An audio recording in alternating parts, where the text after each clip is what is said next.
जय श्री सीताराम जी महाराज की जय। झीनी झीनी प्रेम की डोरी, मोह पे तोरी न छोड़ी जाए। संत प्रेमानंद जी का ये पद है। संत प्रेमानंद जी कहते हैं कि प्रभु कहते हैं, जो भक्त संत मुझसे निस्वार्थ निष्कपट निश्चल होकर प्रेम करते हैं, मैं उनके प्रेम को नहीं बिसराता, ना ही उनको छोड़ पाता हूँ। और जितने कठिन कार्य हैं, सांकर को मैं तोड़ सकता हूँ, वज्र को पीस कर दिखा दूँ, पर्वत को पीस डालूँ, धनुष तोड़कर दिखला सकता हूँ, भक्त संत का प्रेम बंधन नहीं तोड़ सकता। सागर पर सेतु का निर्माण कर सकता हूँ, खम्भ को तोड़ सकता हूँ, 3 लोगों को नाप सकता हूँ, परंतु भक्त संत की प्रीति को मैं उसका आंकलन नहीं कर सकता, क्योंकि उनका प्रेम बड़ा मूल्यवान है। मेरे भक्त संत का 20 भुजाओं को मैं उखाड़ कर फेंक सकता हूँ, सहस्र भुजाओं को मैं काट सकता हूँ, हृदय को चीर कर हिरण्यकश्यप को मार डालूं। मेरी एक बौं से संपूर्ण सृष्टि उल्ट सकती है, परंतु प्रीति मैं नहीं उल्ट सकता। अर्थात भक्त से मैं प्रेम से मुंह नहीं मोड़ सकता। मेरा भक्त जो मुझे प्रेम करता है, मैं भी उसको प्रेम करता हूँ। मैं योग मांगने पर योग दे दूँ, भोग मांगने वाले को भोग प्रदान कर दूं, जो मुक्ति की कामना करे उसे मुक्ति भी प्रदान कर सकता हूँ।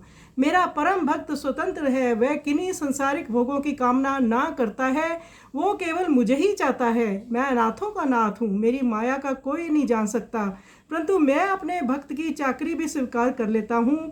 जैसे भक्त सेन, धन्ना जाट इत्यादि इत्यादि बहुत सारे भक्त हुए हैं जिनको प्रभु ने चाकरी की है, उनके कार्य पूर्ण किए हैं। संत प्रेमानंद जी कहते हैं, प्रभु मैं आप पर बलिहारी जाता हूँ। आ भक्त वत्सल कृपालु कोमल हृदय के हो, जो कि अपने भक्त से बहुत प्रेम करते हो। तो आइए सुंदर पद का हम श्रवण करें।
जी